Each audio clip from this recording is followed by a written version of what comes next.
It is my pleasure to introduce Shelby Calloway. Dr. Calloway is the NRCS historian and a wealth of information on both the history of the Natural Resources Conservation Service and USDA. Today, he will be taking us on a virtual tour in history of the USDA buildings on the National Mall here in Washington, D.C. The tour will give an overview of USDA's evolving mission and presence on the mall since its founding in 1862, and explore how the art and architecture of the USDA complex are interwoven with the history of our capital city. The presentation will be approximately 45 minutes, and we should have time for questions and answers at the end. And now, Dr. Calloway. Thanks, Matthew. Hey, everyone. I'm Shelby Calloway. I'm delighted to talk with you all today about the history of the USDA headquarters complex on the mall here in Washington, D.C. As part of my job, I'm sometimes called on to give tours for visiting groups, but this year, Matthew and I thought it would be neat to do sort of a virtual tour so people outside the D.C. region could see it, and for me, so I could show some of these sort of neat old photos with you that folks on the walking tour don't get to see. I'm going to attempt to go very quickly from about 1839 through present day, and as Matthew said, sort of track how the USDA has evolved while also seeing how the buildings here on the mall have changed and how the city has changed. Along that way, we'll be looking at some of the art and architecture and politics involved in the evolving USDA complex. But for now, everyone can just relax. I think this will be fun. This is all photos. There's nothing really to read. So just put it on full screen mode and relax. I think this will give you a sense of sort of where we came from here at the People's Department and answer some questions that might have come up if you're here or wandering around some of these old buildings. So most of you probably know that the USDA was created in 1862 with a law signed by President Lincoln. What you may not know is that even before 1862, there were calls for federal government support for agriculture. In fact, George Washington, in his final 1796 address to Congress, which was something like the State of the Union message today, advocated for federal support for agriculture, a Department of Agriculture. And in fact, you can see here literally carved in stone on the top of the USDA's main building, the Whitten Building, one of his remarks from that speech in support of agriculture. And this is here it is where you can see it a little easier. Since agriculture was the nation's chief occupation in the 18th century, it made sense to Washington for the federal government to support it. But Congress got sort of hung up on questions about having too much federal involvement in people's business. Too strong of a federal government was very frightening to them at that time. And so not much happened until 1839, when the Patent Office, and this is a photo here of the old Patent Office in Washington, D.C., created an agricultural section charged with gathering statistics on American agriculture and publishing them in an effort to give farmers some insight into trends and what prices might be when making planting decisions, things like that. The agricultural section of the Patent Office also began gathering any interesting plants or seeds that government officials in maybe the State Department or the Navy, people like that who go out around the world, might find and ask them to bring them back so they could be propagated and sort of distributed to the people and maybe developed into new agricultural products. So before there was a USDA, there was the agricultural section of the Patent Office, which was in the basement of the Patent Office building. And what you can see here, this is the same building that we were just looking at, which now has been expanded and now holds the Smithsonian's Portrait Gallery down at Gallery Place. And you can see in this picture, you know, that middle section there is a little darker than the wings. That's that same old building. So when you're down there looking at presidential portraits or what have you, take a moment and recognize that that's where the work that evolved into the USDA really began. Which brings up an interesting question. If we started in the basement, what are we doing on the mall? The USDA is the only cabinet department on the mall. Everything else is museums and monuments. And we like to tell ourselves that it's because we're so important, but really it has to do with just with space and how the city of Washington developed. So as I said at the beginning, President Washington interested in the Department of Agriculture, but there's no congressional will.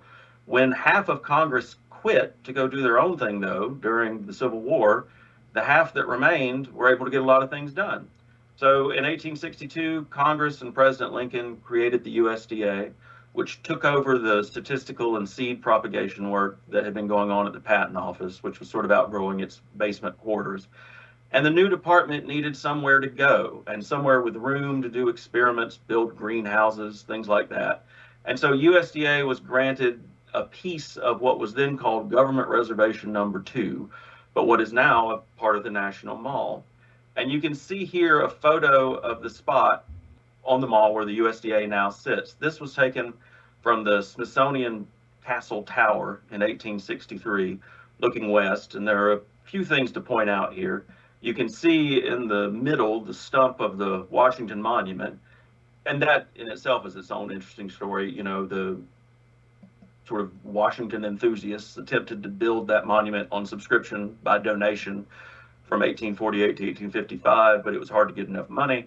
Lots of political shenanigans went on with that, and finally, construction stopped. So from 1855 to 1876, it was just this sort of stump that you see here when the Army Corps of Engineers took over the project, and they completed it in 1884 with public money that time. And if you look today, you can sort of see that the stone changes slightly at that line from where the first section and the second section were built. Perhaps most interesting in this photo, though, you can see the Potomac River running just behind the Washington Monument there. All that light color back there, that's water. So this was before the western end of the mall was filled in to make room for the Lincoln Memorial, Tidal Basin, Jefferson, MLK, FDR, all those memorials down there. That was all created through reclamation projects around the turn of the 20th century, and we'll talk about that a little bit later. Here's another view. If you took that last photo and turned slightly left, a view to the southwest, which shows where the USDA South Building would eventually go. And as you can see, it's just city. There's, I've indicated here the intersection of 12th and what's now Independence Avenue, and you can see sort of where the metro entrance is today. So certainly a lot different. One more photo here from about the same time where you can see cows grazing on the grounds of the Washington Monument. This is from 1865. And this is interesting for USDA history because while the USDA got the land for the headquarters complex in 1864, the USDA couldn't begin building right away because the land was being used to hold beef cattle for the Union Army until the end of the war in 1865. After the war, USDA used this land as sort of experimental farm and propagation garden until 1868. And you can see here the cows and the White House and all in the background. Finally, in 1868, USDA completed its first headquarters building on the mall, which you can see here. This is a red brick structure in sort of Second Empire style that sat just in front of where the Whitten Main Administration building sits today, kind of parallel with the Smithsonian Castle. And here's a colorized postcard view of the building. And you might notice, that it has a similar look to the Smithsonian Arts and Industries building. And that's because it was designed by the same architect, a man named Adolf Kluss. Kluss is interesting. He was a German architect who became an American and got several contracts with the Grant administration and designed several buildings around Washington, D.C. He also started out in Germany. He was a communist. He moved to America, got involved with the Grant administration, and became a Republican. So I don't know, people change. The Eastern Market building in Washington, the Smithsonian Arts and Industries building, this original USDA building, several churches around town. In general, if you see a big red 19th century looking building in Washington, D.C., there's a good chance that Adolf Kluss designed it. And this is just a quick before and after. Here we are. This is 1863, before there was any USDA presence down here. And then here we are, 1878, and you can see how it's changed. And you can see here the new USDA building on the left. This photo again taken from the Smithsonian Castle Tower. You can also see here this out in front. You've got this elaborate Victorian landscaping. Eventually, all this land in front of the old USDA building would be filled in with trees, and it actually became the first American arboretum. And that was all eventually moved out northeast of the city along the banks of the Anacostia, where it's the U.S. Arboretum today. There's also a glass conservancy for studying tropical plants. A photo of that in a minute. Here are a few views I wanted to share, and this is like if you're standing in the doorway of that old administration building looking towards the city of Washington, looking towards downtown. This is from the 1880s, And you can see that sort of elaborate Victorian landscaping we were just talking about. And I show this photo just so you can see how different the mall is now. As you know, now it's this big, open, wide lawn. But at the time, everyone had sort of a section. The USDA had their section, the Smithsonian had their section. And so lots of different things were going on in this space. Here's another shot, this time from kind of the same perspective from that old administration building, looking downtown, now in the early 1900s. And there are a few easily recognizable landmarks here. The large building on the right is the old post office building, which was most recently former President Trump's hotel.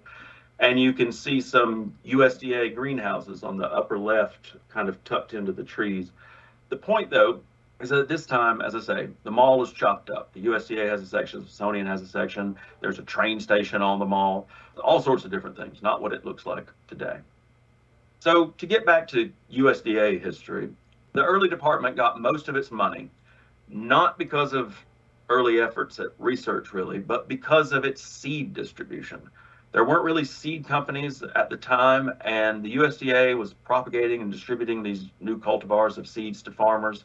And seeds were a kind of constituent services for Congress. They came from your member of Congress. It was popular, so Congress funded it. And here you can see USDA staff working at packaging, sorting, and mailing seeds. All of this went on beginning we were still part of the patent office, increasing after the move to the mall.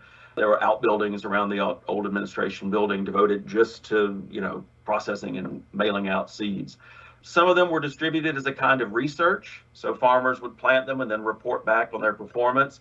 And some were distributed after disasters, so if like a farmer had their own seed stores that they'd saved wiped out by a flood or something, this was a way you could get some more seeds. And this is just an example of what the seed packets looked like. So I mentioned there's this great iron and glass conservatory. So here you can see the old administration building, and right next to it, you've got this very elaborate glass and metal conservatory greenhouse where they had a lot of tropical plants on display. And this was both an attraction for visitors and a place where, real research took place down on the mall. Another shot of the same greenhouse, just to show you, very elaborate. And in this shot, you can see the Smithsonian Castle there in the background, which is where a lot of those earlier shots were taken from. Here's a shot now from around 1900. This is from the Washington Monument. And you can see kind of the entire USDA complex on the mall at around the turn of the century, down in the bottom right corner of this shot. This shows all the little outbuildings, the greenhouses, experimental plots, and so forth surrounding the old administration building. All of that's happening, right down here on the mall. You can also see on the left-hand side, about halfway to the Capitol, there's sort of a dark line there, and that's the old train station that used to bisect the mall. That's the Baltimore and Potomac Railroad line. And the station was famous not only for crossing the mall, but for being the place where an assassin shot President Garfield in 1881. But you can also see just how the mall is filled in. It's all trees. It's not the big, wide, open space that it is today. So that gets us out of the 19th century. And now we're going to talk about sort of a new phase and a new building. The new administration building, what's now called the Whitten Building. Beginning around the turn of the century, the USDA began to develop into one of the great research institutions of the world, largely focused on developing ways to increase production. It grew and grew to take on this sort of expanding research mission. And this photo you can see here, that's the Whitten Building in 1931, and they're planting soybeans in front of it as kind of green manure to prep the ground for a new lawn. So this man is James Wilson, Tama Jim Wilson of Iowa, who oversaw much of the expansion of the USDA and its development as a research leader. Incidentally, he was the longest serving Secretary of Agriculture. He served under 3 different presidents, McKinley, Roosevelt, and Taft, from 1897 to 1913, and oversaw this big expansion of the USDA. New bureaus, the Forest Service, plant and animal industry, etymology, soils, all these kind of big research bureaus came along under his watch. This period also saw the development of the USDA land-grant college experiment station triad system of agricultural research, which has endured to today. Incidentally, he's from Iowa. He was here 16 years. and used to say, well, he's unlikely to be rivaled. But current Secretary Vilsack is also from Iowa, and if he sticks around for another administration, they'll be tied for 16 years. This is Wilson with his shovel. With the new expansion, the department quickly outgrew its old administration building, even with all its outbuildings, etc. So Wilson oversaw the construction of what is now called the Whitten Building. And this is just a photo of him laying the cornerstone of the current USDA administration building in 1897. I like this one because it shows sort of the politician in his top hat, and then here are these guys who were kind of waiting on all these photo ops to be over so they could begin the actual work. Now, there's sort of an interesting political story about the Whitten Building, which kind of stands in for this great expansion into becoming one of the world's research institutions. But it's also tied up with the development of the mall into this open monumental lawn that it is today. The very short version is this: the USDA had outgrown its space, needed a new building. Congress appropriated the money to have some designs drawn up and a new building put up. However, after the drawings were done, Congress took back half the money. Secretary Wilson argued, look, we weren't kidding about needing more space. So rather than redraw the plans to fit the new budget, he had the wings of the Whitten Building, which were originally used for laboratory space, built, but left the middle section of the building missing. And so this is a photo of one of the wings just after it was built in 1908. At about the same time that the USDA was wrangling over this building, Congress, particularly a Senate commission called the Parker-McMillan Commission, was beginning kind of a big effort to redevelop the mall into something suitable for a national capital and into something approaching L'Enfant's original design for this part of the city, with a big open monumental core, not the sort of chopped up thing we were looking at earlier with train stations and all sorts of different design schemes.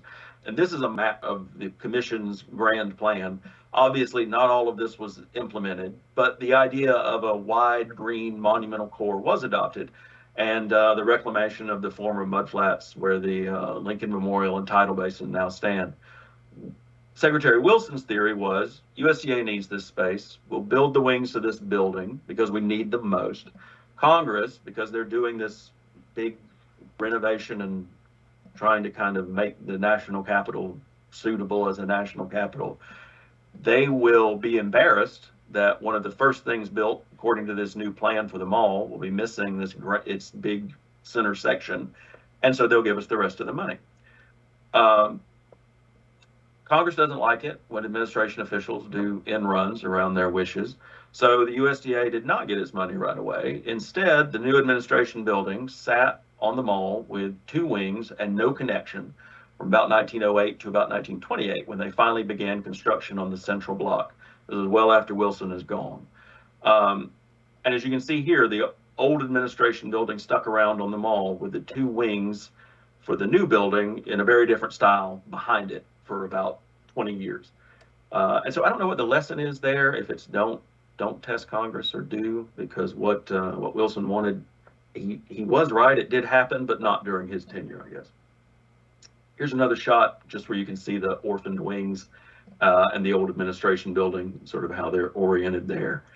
And then one more. This is the space between the two wings of the Whitten Building, which is now where the Secretary's office, but at the time being used as a parking lot. This is from 1927. And I like this photo also because you can see in the background where the South Building would eventually go. And it's just, as you can see, it's just, all sorts of buildings. It's a full city. It gives you some sense of the scale of that building, that all of that is gone. This is a drawing of what the Whitten Building was kind of supposed to look like when it was planned. You can see there's a big dome in the center. Now, that didn't end up happening.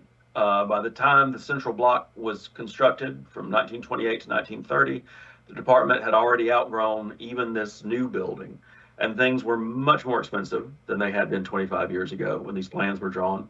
So the department decided to skip the dome and add another floor on the top of the Whitten Building's central core. And this is a shot of the Whitten Building today, and you notice there's no dome. In place of the dome, on the very top there's entablatures with quotes from Washington and Lincoln and St. Paul. Remember, we started with the quote from Washington. And I think you can kind of tell the dome's missing. You've got these huge columns and this elaborate Beaux-Arts style everywhere, and then it just kind of stops with a flat roof. I'm going to give just a really quick look at some of the interesting architectural elements of the Whitten building. There are 4 pediments like this on the wings of the Whitten building, the old laboratory wings, with these sort of young men holding shields about 6 feet high that show the primary concern, some of the primary concerns of the USDA when the laboratory wings were completed in 1908.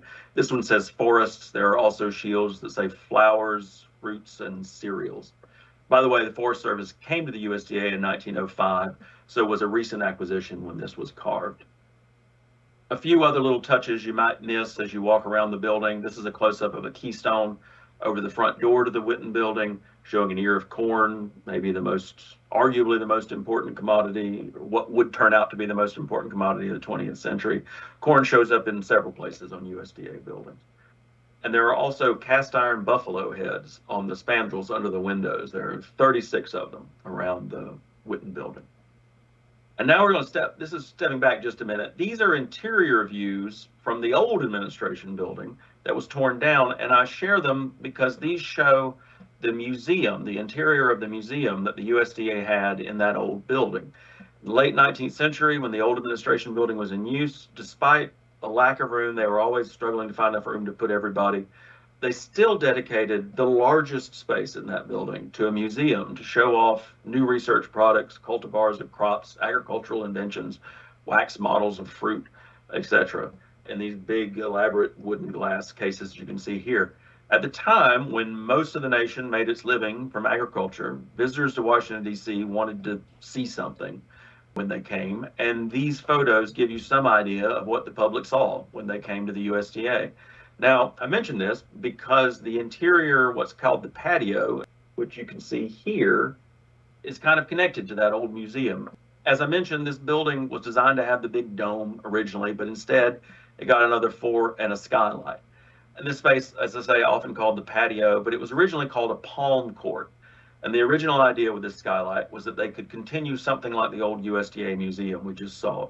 You could have varieties of plants sitting around in here that people could inspect while waiting on an appointment with the secretary, some new cultivar of blueberry or whatever that they've worked out. They would be sitting around in here and you could kind of look at them. I don't think it was ever quite used that way, but that's part of how the architect thought about this space, and that's sort of why you have the skylight and the fountain. And the patio scene here is used for all sorts of things. There's a stage at one end, and there are often events in here. This is a view looking the other way towards the stage, just so you can really see the skylight. And I wanted to explain this huge marble memorial that you can see on the wall down at the far end there. You often see that behind the secretary at all hands meetings or behind people giving presentations.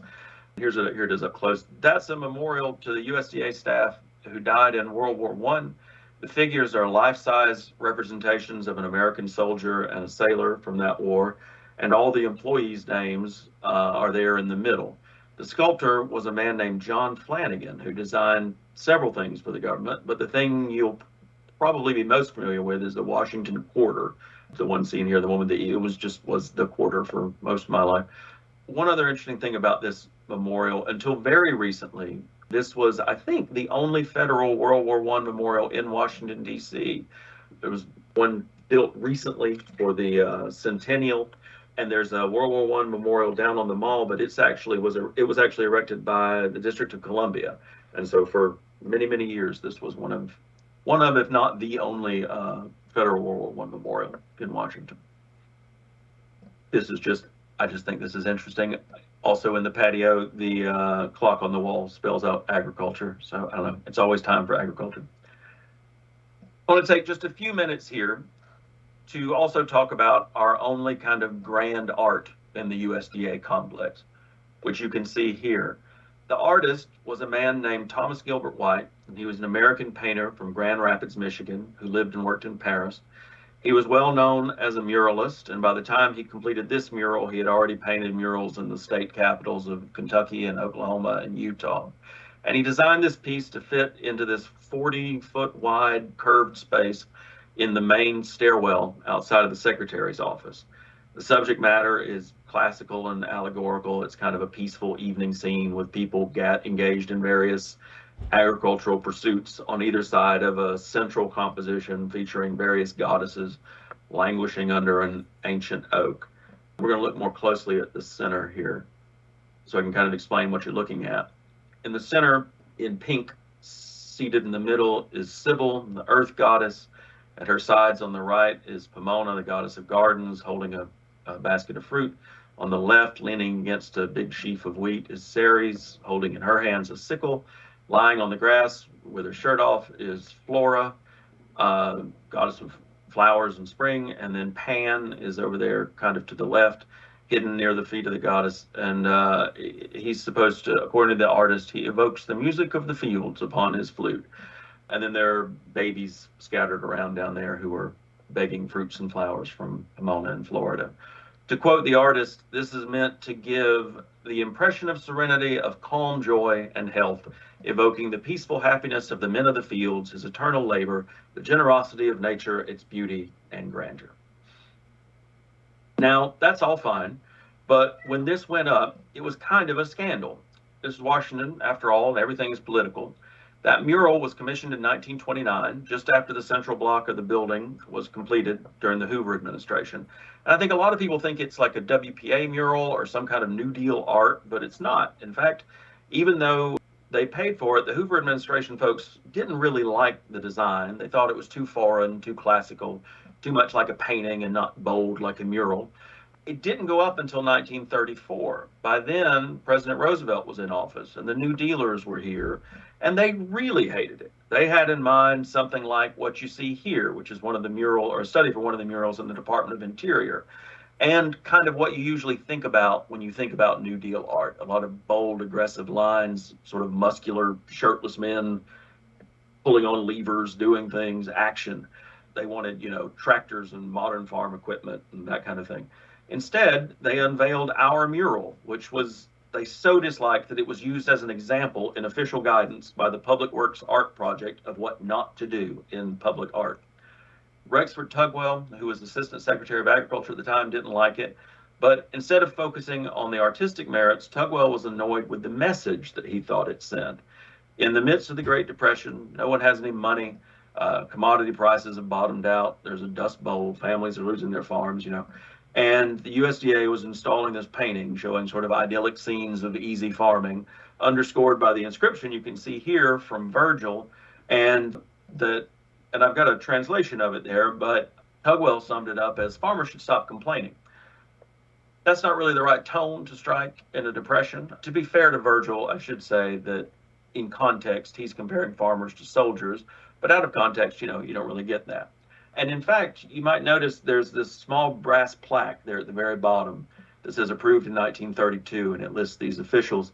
That plaque was installed by the Roosevelt administration folks with the names of Hoover administration officials who approved this thing. And I think it may be a rare thing in Washington because it was put there not to take credit, but to place blame. I should also say that while people didn't like it at the time, it has aged rather well. The artist, in his defense, said that he painted this allegorical painting about sort of the idea of agriculture, because he knew that if he focused on modern agriculture, it would sort of cause a fight. If you paint a tractor, which company's tractors are going to be? If you paint fields of corn, the wheat growers are going to be upset, or the cotton growers are going to be upset. Or if you try to include everyone, you get this big, you can't make much of an artistic statement if you're trying to represent everything equally. It just looks like art by committee, And I think that's a pretty satisfactory explanation by the artist. Now, moving back outside the Whitten building, the USDA during this period is still doing research on the mall itself, both in the Whitten building and outside. Here's a photo from the 1930s where you can see a series of 30-something greenhouses on the mall where the Museum of American History now sits. There were greenhouses here until 1940 when they were torn down to build temporary office space for war workers during World War II, and then those were torn down for the American History Museum that sits there now. You can also see just behind the greenhouses the Federal Triangle Complex under construction in this shot, which now houses the EPA, among other agencies. One other piece of research history, from 1903 to 1945, the USDA had an experimental farm just over the river from the headquarters complex in Virginia called Arlington Farm. It sat about where the Pentagon sits today, I think sort of in one of the Pentagon parking lots. And this is a shot of that farm as it was in about 1907. And you can see in the background on the hill there is Arlington Mansion, which is, the old Lee Custis plantation, which is now in the center of Arlington National Cemetery. But you can see the little white triangle back there. Here's another shot from the farm, this time looking back towards Washington. And you can see, to help orient you, you can see the Washington Monument is kind of that white pillar there in the middle, and then you can see the Capitol dome on the right side there in the distance. So not very far away from the USDA. It was, you just had to go across the 14th Street Bridge and you were there. So we were just talking about the coming of the New Dealers when we were looking at the mural. So now I'd like to talk a little more about that. In the 30s, USDA underwent a huge expansion again. This time, prompted largely by the Great Depression, the department was given several new agencies, action agencies, designed to help farmers and rural people directly to, raise prices, conserve the soil. This is where NRCS, or precursors to NRCS, the Soil Conservation Service, alleviate poverty, electrify the countryside, all those sorts of things where instead of just research, you're really trying to get things to meet people where they are. All of those sorts of things happening with the coming of the New Deal in 1933. And the USDA, which was well regarded as one of the best run departments in the government, inherited a lot of these new programs. As the role of government grew, they needed somewhere to put everyone. You had to have folks to administer all these new programs. And so that's where the South Building comes in. It is enormous. As you can see here, this is the main entrance of the South Building on 14th Street. Most of you, if you're in Washington, probably never come in this entrance because the building was designed with the main entrance on 14th Street, which was where the streetcar line used to run when the building was put up. But now most people arrive by Metro, which kind of drops you off at a back corner. But this is the main entrance, and you can kind of tell from this perspective, this is kind of the grandest entrance. You can tell from this perspective that it's designed in what's often called strict classical style. That is, it's meant to give you the impression of classical architecture, but on the cheap. It's also sometimes called WPA classical. It's very associated with New Deal buildings.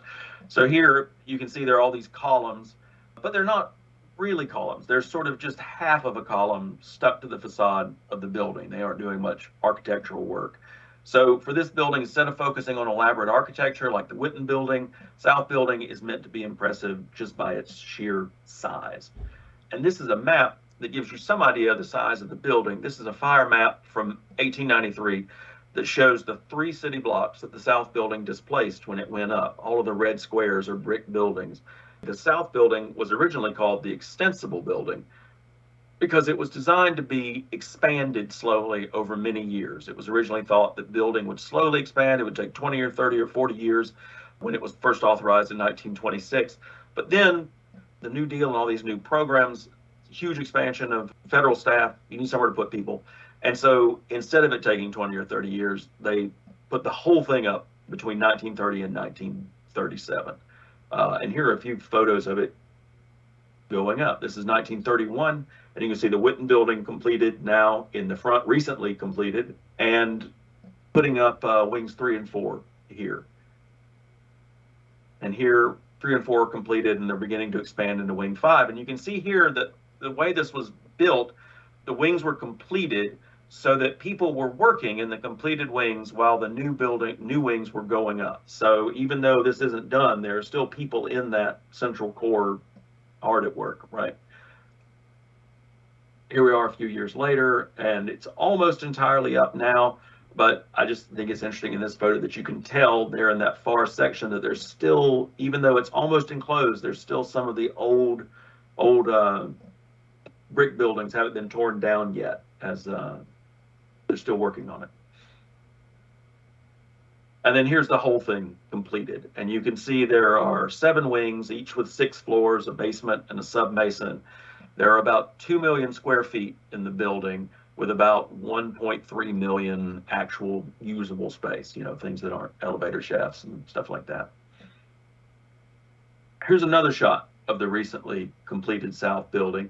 And I like this one because you can see all the newly planted trees on the mall, and you can see the greenhouses directly across the mall that we were looking at before the American History Museum went in. This is a photo from about 1938. So as you can see, it's a big building. This is a shot just looking down one of the main hallways, and you can see there's almost a vanishing point. It's so long. In fact, the South Building claimed to be the largest office building in the world from 1936 until about 1942 when the Pentagon took over that title. There are 7 miles of corridors. And you can see here sort of an interesting feature of this building is that there are just tons of doors. As you walk around, it looks like it was designed by a traveling door salesman. There are also these huge triple wide transoms over the doors and windows in almost every room. The design of that building with 7 wings, all separated by courtyards, and all these transoms and windows were designed to give the maximum chance for fresh air to flow through in the days before air conditioning. Huge numbers of doors are also there because originally this building also held laboratory and research space. Now it's all offices. All the research work has moved out to Beltsville, Maryland, or to other research facilities. In the 50s, all that moved out. But originally, the idea was that if you needed to, you could remove all the interior walls on a wing and create one huge laboratory space. Then if needs change, you can come back and put in dividing walls and create individual offices. And this is something, that was very forward looking and has worked well. They still do it all the time. Walls are moving all the time. And here's an old floor plan, which actually is missing parts of wing 2 and 3. You can see there because they weren't complete yet. But it just shows you how many individual offices you can fit just on one floor, if you carve it up that way. So a lot of slots for a lot of people. While it mostly focuses on size and not on ornamentation, there are a couple of interesting architectural and artistic features of the South Building. Where the Whitten Building had buffalo heads, the South Building has hundreds of these agricultural animal heads under the windows in cast iron. And this is just a picture of the floor. There's turkeys, horses, bulls, and rams.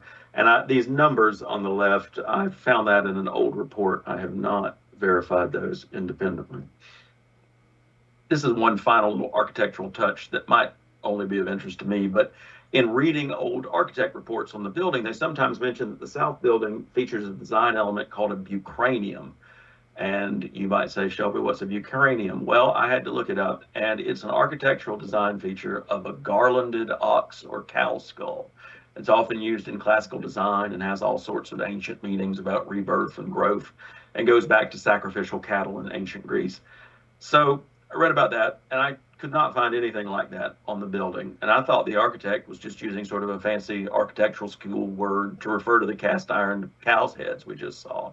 But then got out a telephoto lens, and I finally found them way up above the 14th Street entrance to the South Building, flanking the words Department of Agriculture.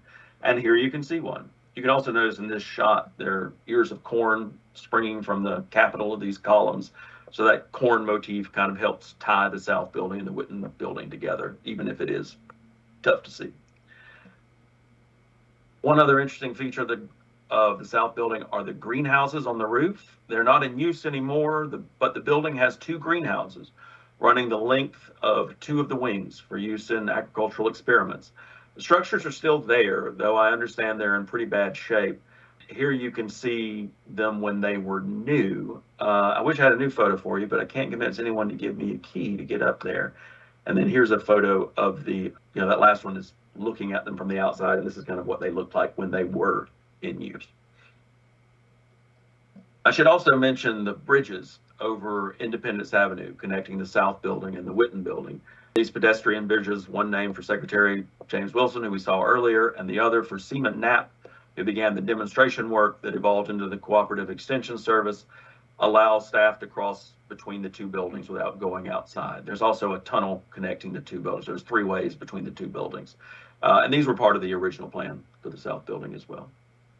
Very quickly, before we move on, I wanted to mention this little building, which is sitting just behind the South Building that many of you may not have noticed before. There's a little arrow pointing to it there. That is called the Cotton Annex, and it's another part of this complex. The Cotton Annex, or the Bureau of Agricultural Economics building, was built after the South Building between 1936 and 1937 to house the cotton division of the Bureau of Agricultural Economics and later the Agricultural Marketing Service. The biggest part of the cotton division's work was to sort out standards to classify and sell and market cotton, kind of rationalizing all the differences in types and grades and things like that. And that work is why this building has such huge windows, as you can see on the left. The windows were to allow lots of natural light in, which was important for evaluating color, which was a big part of setting cotton standards. You know, the whiter it is, that's what you want in cotton. Later, wool and hay standards were also developed in this building. At any rate, Bureau of Agricultural Economics and Ag Marketing Service developed what became sort of universal cotton standards for classifying and selling cotton here. This building, much like the South Building, was built to be expandable, but unlike the South Building, was never expanded. And you can see here, this is the backside of that building, and it's very plain. All those windows on one side and almost nothing at all on this backside, just sort of plain construction brick. That's because it was supposed to eventually have a second part stuck onto the back of it here, but then that never happened. Cotton Annex is no longer USDA property. The GSA recently sold this building, and I think it's now being turned into sort of mixed-use condos. So you may be able to move in there pretty soon. Now, beginning in the 60s, USDA's constituency began to grow beyond sort of traditional agricultural interests as the proportion of farmers in the nation declined and citizens began to demand more attention be paid to environmental and social concerns related to food and agriculture. Beginning in the 60s, the department began responding to pressures from the environmental movement, as well as focusing more on food and nutrition, you know, school lunches, supplemental nutrition, things like that. A lot of the things that make up the bulk of the USDA's budget now. For the NRCS in particular, the shift from a focus on soil erosion as an agricultural problem to looking more closely at the downstream effects, increasing focus on water quality, things like that. And as the USDA made that shift, I'm afraid I'm out of buildings on the mall to stand in for eras. So I'm going to talk just real quickly about some of the changes at the HQ complex that kind of speak to modern priorities and these expanding constituencies. Here you can see a green roof on the top of the auditorium building in one of the South Building courtyards. This went in 2010 behind the Jefferson Auditorium, and it captures rainwater, prevents excess runoff, cools the building underneath, helps protect our local watershed, the Chesapeake Bay, and provides some beauty for folks who have to look out onto this, what would otherwise be a pretty boring courtyard with brown rocks, you know. And it's things like this that are sort of small steps, but they're meant, I think, to indicate that, you know, the USDA is trying to put its money where its mouth is as far as it's actually doing things itself in response to environmental pressures. Here's another shot. This is of the People's Garden, and this is on what used to be the lawn out in front of the Witten Building next to the National Mall, where it gets a lot of attention from tourists, etc. And I put this in here because I think the People's Garden project began in 2009, does an excellent job of sort of symbolizing how the USDA continues to evolve. Until 2009, Witten Building was this stately but sort of sterile presence on the mall where, you know, tourists come by and go, is that a museum? Whatever, and keep walking. But sort of turning this corner of the lawn into a garden, it lures people in, it encourages them to learn, to ask questions, to be involved. And I think you could argue that USDA has undergone sort of similar changes. President Lincoln called it the People's Department, and the department has evolved with the nation, meeting different needs of a changing nation, from gathering statistics and distributing seeds, leading the world in agricultural research, working to increase production, and then dealing with the fallout of overproduction, to more modern environmental concerns that highlight that agriculture is not something, you know, apart, something that can be kind of walled off. It impacts everything. We're all connected. And as President Washington told us at the beginning, agriculture remains of primary importance for the national welfare. So that's about what I have. That was pretty quick. This is just a slide showing you some of the places that we just talked about. A few things I didn't mention are the Forest Service building, the Yates Auditors building there, which is also near the next door to the USDA complex. I didn't talk about that, but just because it wasn't built expressly for the USDA. That was originally part of the Bureau of Engraving and Printing. That was one of their buildings to begin with that Forest Service moved in there, I think, in 1990. So that's about what I have. I'm going to stop and answer some questions, I hope, and don't forget to donate to CFC. Thank you, Shelby. That was fantastic. I really enjoyed that. Yeah, you bet. It's a lot of talking. Question, was the South Building plan based on a prison design? No, sir, it was not. That is a question I got before. I think the reason that comes up is, we were talking about, you've got these big transoms and it's kind of narrow hallways and big courtyards. And that's all designed to get as much airflow as possible in this huge building as you can. And so I think the reason people, I mean, that definitely was not, it was designed specifically for this space and for this use. But I think the reason people think that is it's one of those, sort of form follows function thing. The same principles of design, I guess, you would use to design a building to hold a whole bunch of bureaucrats working shoulder to shoulder and try to keep them cool is maybe this in a time before air conditioning is maybe the same kind of principles of design you would need to design a prison to try to keep them cool. So I think it's just sort of incidental in that way, but yeah, not based off of a prison design. Yeah. Okay, another question. What is the building behind the South Building? So we talked about the Cotton Annex. The other two buildings behind the South Building, there's a heating plant. In this photo, you can see kind of on the farthest, if you go straight back from the Whitten Building, the farthest one away, that's the Cotton Annex. And then the one that looks like a rectangle with a smaller rectangle on top of it with kind of steam coming out of it, that's a steam plant that I think provides steam, or originally provided steam for all of these buildings down here in this federal area. And then that other building, the one closest to the front here, to the bottom, that's about looks like 3, 4, 5 wings, kind of tied together through the middle.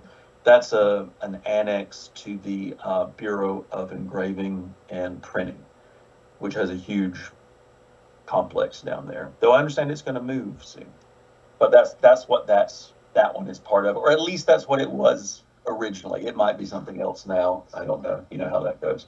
And then in this photo also, that's what I was talking about. You can see that little tower down in the very front. That's the Yates or Auditor's Building, which is where the Forest Service is now, but was originally part of Bureau of Engraving and Printing. So I have a comment and a few questions. Okay. This was brilliant. I've been with USDA for 3 years and learned more this afternoon than in 3 years. Oh, wow. Well, great. Here's another question. So are there any planned additions or updates? Well, I don't know, I guess is the short answer. I am sure there are, but I don't know. That's current events. I only know about history. I don't know. I think there are plans to, well, I can tell you this. I think there are plans. So this slide shows a slightly renovated, this is a renovated part of the South Building, which actually looks much like it looked originally, right? You've got those, as I understand it, those light fixtures and everything. That's kind of how it would have looked originally. I don't know that the transoms work anymore. I don't think you can open those, but that's the right look. And that's only on a couple of wings have they redone that to have it look that way. And I think eventually the plan is to redo all of the South Building. Because as you walk around it now, I don't have any photos of them, but there are, it's all sort of drop ceilings and fluorescent lights and it looks kind of rough in some spots. But so eventually I believe that building will be renovated. But as far as timelines, who knows? Another question. What was the quote from St. Paul that is on the building? Oh my gosh, I could tell you, but I'd have to check my notes. I don't recall offhand, but it's easily Googleable. I'll tell you that. I think if you just Google St. Paul USDA building, it's that they're all, there's Washington and St. Paul and Lincoln, and they're all just about how, agriculture is the font of all that is good and wonderful in the world, Another common question. I got on late, but a great presentation. I spent over 30 years working in the South Building. Will this presentation be available to share with other NRCS employees? Yes, we are going to publish that, and once we figure out where we're going to publish it, we'll share it out with folks. So I think everybody who's works in the South Building or has been to the Whitten Building, I think this is a fantastic piece of history, and it's really cool. I'm jumping with my own question, shall we? So at the corner of 12th and Independence, there's sort of a step back from the street where the metro station is now. Oh, I can tell you about that. So let me pull up a slide that shows what you're talking about real quick. So that is Actually, the best photo that shows it is this one from way back in 1863. Can you see that? The Yep. So do you see in this intersection, what you're looking at there is more or less the intersection of 12th Street and what would become Independence Avenue. Uh, and then do you see there's right where that arrow is pointing, there's like a diagonal street running in between the two of them, off to the left. So that's Virginia Avenue. And it was the Virginia Avenue, it still exists in some sections, but in the southwest section of the city, it's been, I think, pretty much completely obliterated now. But when the South Building was built, you see how the street has to kind of, that block there, right where that arrow is, curves back. The South Building had to be set back because when it was constructed, there was still a little bit of Virginia Avenue. Let me see if I can get you another photo right there. And so that corner of the building had to be sort of nipped off to give room for Virginia Avenue to get through there. And it's kind of funny because as soon as that, almost immediately after that happened, they got rid of Virginia Avenue. And so, and to build, the Department of Energy is there now, and like a lot of urban renewal projects went on in the, oh gosh, 50s and 60s down there. And that corner, which here's a photo, had to be lopped off, which you can see here, the missing corner, which turned out to make a really nice spot to put a metro entrance, which you can see here. And I think a lot of people think it was designed to house that metro entrance, but not really. That was just sort of a lucky accident that there's a nice little cutout corner to stick a metro entrance there. It was really, that corner had to be nipped back to allow clearance for Virginia Avenue. But then as soon as that was done, Virginia Avenue went away. And so it's kind of a odd little thing about city planning there, about why it's there. Fascinating. And that's the entrance most of us use to get into the South Building. Yeah. Well, and if you get a chance sometime, go over to that 14th Street entrance and you can walk across the street to where the Forest Service and the Holocaust Museum is and kind of look back. And I think you'll be able to tell that now that does look like a grander entrance, to the building. One other picture I would show you, this is, I mentioned that 14th Street entrance was there because of, that's where the streetcar lines used to run, and this is just a photo of those streetcars out there on 14th Street before we had the metro, which came I think in the 70s, and this was kind of the right out here. The streetcars, a lot of them actually went into the ground just past what you can see here, and there was sort of a turnaround in the basement of the Bureau of Engraving and Printing on the other side of the street, and there's still a little bit of infrastructure out there. If you go and look along 14th Street there, you'll see there, gosh, I don't think I have any pictures of it, but it's like a little built up thing with looks like a street lamp and kind of some grating over it. And if you peer down in there, you'll see that it's stairs going down, and that's what's left of the old streetcar infrastructure where you could go underneath 14th Street to get on your streetcar and wouldn't have to walk across that busy intersection. And while we're at it, just one more thing I would mention is this picture, which we started out with. This is just looking at the mural in the Witten Building, but right after it was installed and before the cage right in front, or I don't know if we're supposed to call it the cage anymore, in front of the secretary's office. So it's just kind of an interesting perspective that you couldn't get this one anymore today. Okay, I got another question for you. Are there any secret passages in the South Building? Oh gosh, I don't know. I don't think so. Well, I don't know. Not that I know about. There's a lot of, like I say, there's the interesting greenhouses up on the roof, and I think there are some interesting remnants of old experimental stuff down in the basement, but I don't know that any of it's secret. I think there's a lot of things that I'm not allowed to have keys to, but I don't know that they're secrets. Yeah, I think anybody who's wandered into the sub-basement has had that question about secret doors or accesses, but yeah. And then I have a comment here. I think it ties back to a discussion we were having earlier. Renovations started in the late 90s, but stalled due to budget concerns. So that might have been. Yeah, that makes sense. Yeah, for the South Building. And now it's hard to say with everyone. I'm sitting here in my basement at home right now, so I don't know what that means for the future of these buildings. That's interesting. Great. Well, if we don't have any more questions, I want to have a big thank you to you, Shelby. That was fantastic. Yeah, You we will. will sign off. Thanks, everybody. Great. Don't forget to give the CFC. Yes.